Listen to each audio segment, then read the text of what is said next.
If the court allows, he will spend $150 and test at a private clinic. Could have done that before. Yes, absolutely. That's my point. I can't get him in because of time. Well, he said by 4:30. Oh, sorry. Find out if they can test him right now. If you come back dirty, I won't. I am putting you. I have not taken none, I swear. You know what? You need to be quiet about now. He will test positive for the opioid blocker. I understand that. Counselor, you probably should stop talking too. May he take a sick day and test tomorrow morning first thing? No. Your Honor, this is a PCC. We're requesting an adjournment of that, but as the court is reviewing, we have a bond violation. Yes. May I address the bond violation? Your Yes, Honor? please. Your Honor, I was not the lawyer on the record at the time that the arraignment was happening, so I wasn't there, didn't know about it. I did review it this morning. The bond document in the file does not order my client to be subjected to testing.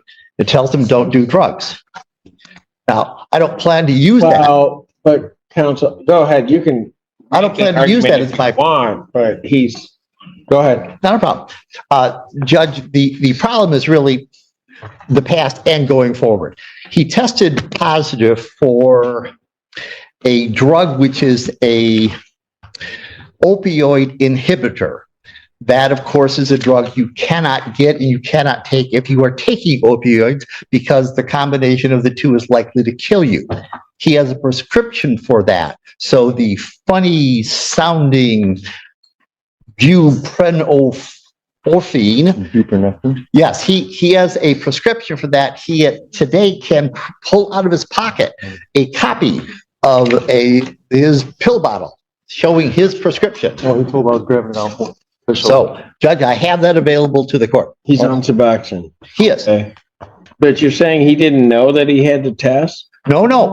That is not my argument. But Judge, going forward, I believe there's a problem. He has missed the last two tests. The only reason he missed the last two tests is he is employed full-time at Ford Motor Company. He has his employee badge in his pocket. If you can pull that out, we will offer that to the court. He works a crazy schedule. He builds cars and he starts at 6 a.m. and he gets out at 5 o'clock at night. His testing facility closes at 4 o'clock at night.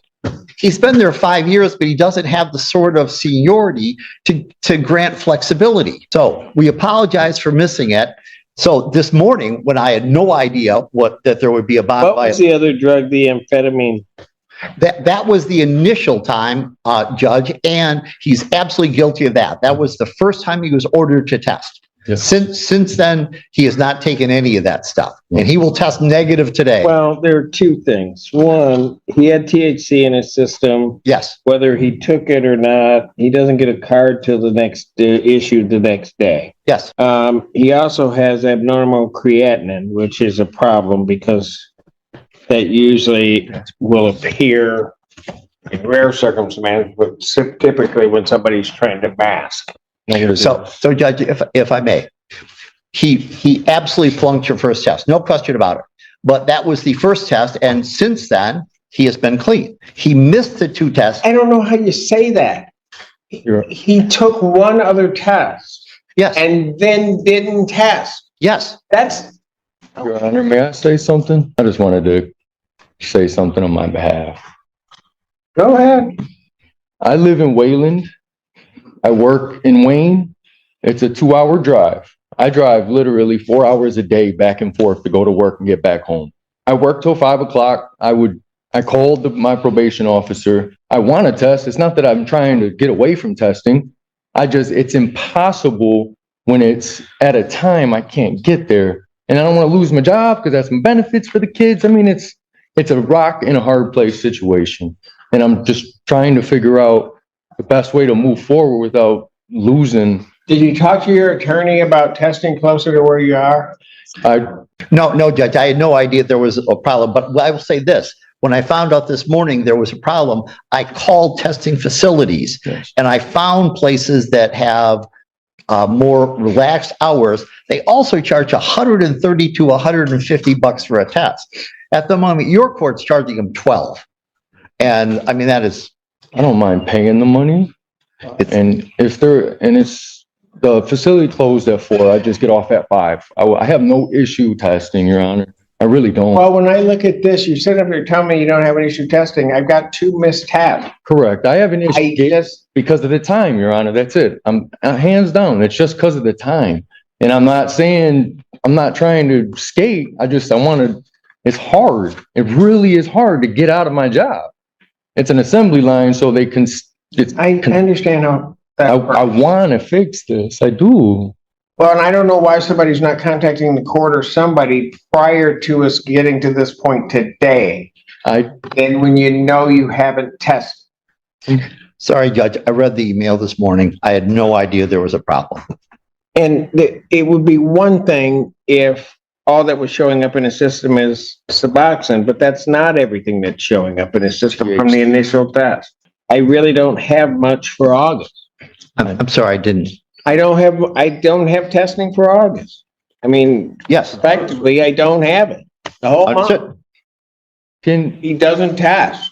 I want to, Your Honor. I do. I just need a facility that's a little later. I'm just scared to lose my job. It's really, I got my kids. I mean, it's just hard. Judge, had I known, I would have made efforts to try to resolve this before today. I had no idea this was coming I up. just need a little help. Any response from the people?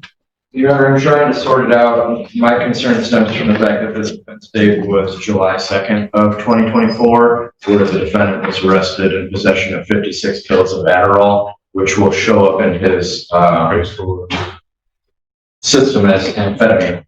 And when he was arraigned just this past month, he's given the opportunity to test to show that he was clean, and it shows that a year later he had that amphetamine in his system. Granted, it was right after he was released from custody, but without the ongoing testing, there's really no way to ensure the safety of himself or the public traveling back and forth so much on our roadways. If he's not clean, I have the same concerns that the court does, but can't add anything additional. Anything else? Judge, I wish there was an easy answer. Your Honor. If the court allows, he will spend $150 and test at a private clinic. Could have done that Yes, before. absolutely. That's my point. You're My exactly point correct. is he could have done that before. Yes. There is nothing that prohibits him from doing that. What I have and what the prosecutors added is that the only test I have is that same drug that's showing up a year past is still showing up in his system. And then I don't have any testing. True. Simple as that. You don't. If it shows one, I really did. My probation officer, well, she'll tell you. Fine, here, sorry. Court test him today. I can't get him in because of time. Well, he said by 4:30. Oh, sorry. Sorry, Your Honor, I'm sorry. And find out if they can test him right now. If you come back dirty, I won't. I am putting you. I have not taken none, I swear. You know what? You need to be quiet about now. Can you see if they can get him tested? Yeah. He will test positive for the opioid blocker. Prescription, he takes it. I understand that. Counsel, you probably should stop talking too. I'm not good at that skill, Your Honor. I know. No answer yet. You need to go over there, see if you can test. You don't shall. get tested, you're gonna go. So, Your Honor, may he take a sick day and test tomorrow morning first thing? No, Thank you, Judge. I gave you your options. Go over there and test. If they let you in, fine. If not, you still gotta come back here. Sir. And if you don't test, you're going. Thank you, Judge. Bye. Really? No, I'm kidding. You're welcome. He calls the case, the people versus Randall Jolly. Pretty good. Sure, maybe for the people within your honor. Your Honor, Mark Ellis representing Randall Jolly. Mr. Jolly, tell the judge your name. Randall Jolly. First thing that I'll do is I will adjourn the probable cause conference to the 18th, 2025, 9:00. His test came back. He's positive for the marijuana. He did get a medical marijuana card the day after he first tested positive for marijuana. I'm going to suggest that you probably start or cease using that. But I have negatives on everything else. So what I will do is I'll continue his bond at this point with the admonition that if you miss another test, I'm not hearing argument, you're going. Simple.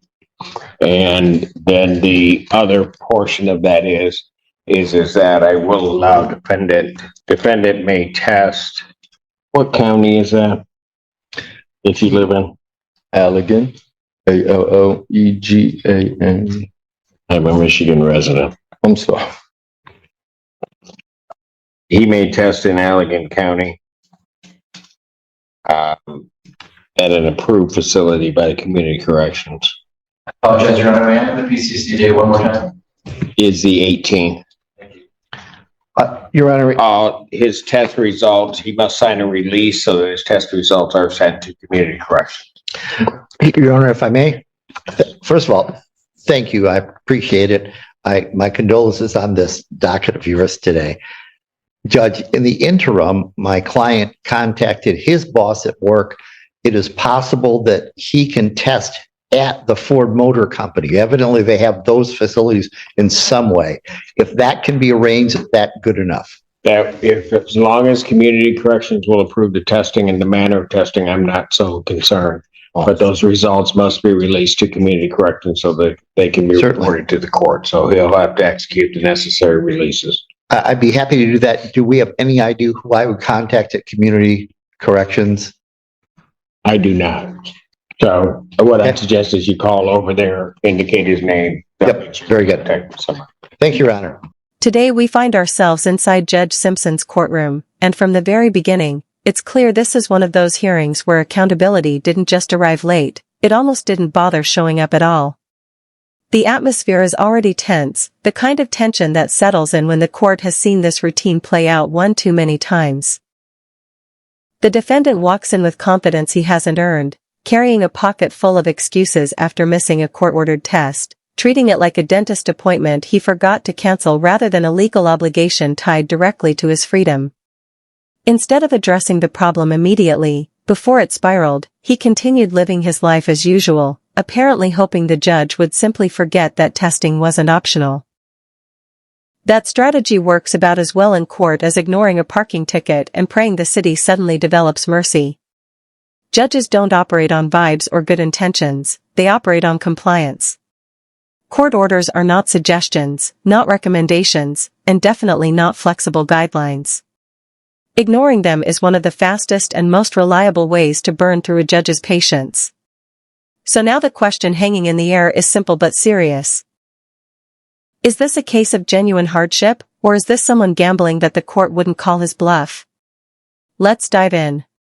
Here's the reality: when a judge orders you to test, you test. No debate. No footnotes. No creative interpretations of the rules. There are no hidden loopholes labeled busy schedule, long commute, or I forgot. The law doesn't care how inconvenient it is. You do whatever it takes to get to that testing site because that requirement is the condition of your freedom. If there's a legitimate issue, distance, work conflicts, transportation problems, you raise that issue before you miss the test. You file a motion. You speak to your attorney. You notify the court early. What you absolutely do not do is skip the test and then show up later hoping sympathy will carry more weight than obedience. Courts don't see missed tests as inconvenience, they see them as defiance. That's because testing isn't about trust, it's about verification. Once a test is missed, the court has no way to know what the result would have been. And legally speaking, a missed test is often treated worse than a dirty one. The defense attorney's argument, that the defendant hasn't tested positive recently, falls apart instantly when the defendant hasn't been testing at all. That argument collapses even faster when there's already a prior positive on record. It doesn't survive 10 seconds of judicial scrutiny. At that point, the court isn't hearing explanations, it's hearing disrespect. You can feel the energy in the courtroom shift, and it's not subtle. Judge Simpson is visibly running out of patience, and frankly, it's well earned. The defendant and his attorney are clinging to what feels like their final thread of credibility. How many chances do you realistically get after already testing positive and then skipping multiple required tests? Promising to test at a closer facility sounds responsible, except for the small but critical detail that it should have happened weeks ago. Why wait until you're standing in front of the judge to suddenly become proactive? Judge Simpson does not tolerate being played. Walking into his courtroom armed with half-truths and last-minute explanations is a fast way to turn a bad situation into a much worse one. Judges remember patterns, not promises. And if this next test comes back dirty, the entire tone of this case changes instantly. At that point, the court stops discussing conditions and starts discussing consequences. Freedom on bond isn't built on optimism, it's built on compliance. Eventually, accountability becomes the only move left. Courts don't reward delay, they punish it. From here on out, this defendant needs to treat every single test like it's the most important appointment of his life. Getting on Judge Simpson's bad side is not a place you want to be. Miss one more step, and we're no longer talking about warnings, we're talking about time behind bars. Judges are legally allowed to revoke bond for repeated non-compliance, even without a new charge, and people often forget that detail until it's too late. There's no question about it, he got lucky today. If that last test had come back positive, this hearing would have ended very differently. Yes, the THC was covered by a medical card, but even that cushion wears thin when patience runs out. Sometimes the smartest legal move is eliminating anything that could raise an eyebrow. This wasn't just a second chance, it was a second chance wrapped tightly in a warning label. So what do you think? Should missing multiple court-ordered tests automatically land someone in custody? Or did the judge make the right call by letting him walk this time? Let me know your thoughts in the comments below. Thanks so much for watching, don't forget to like and subscribe, and I'll catch you in the next one.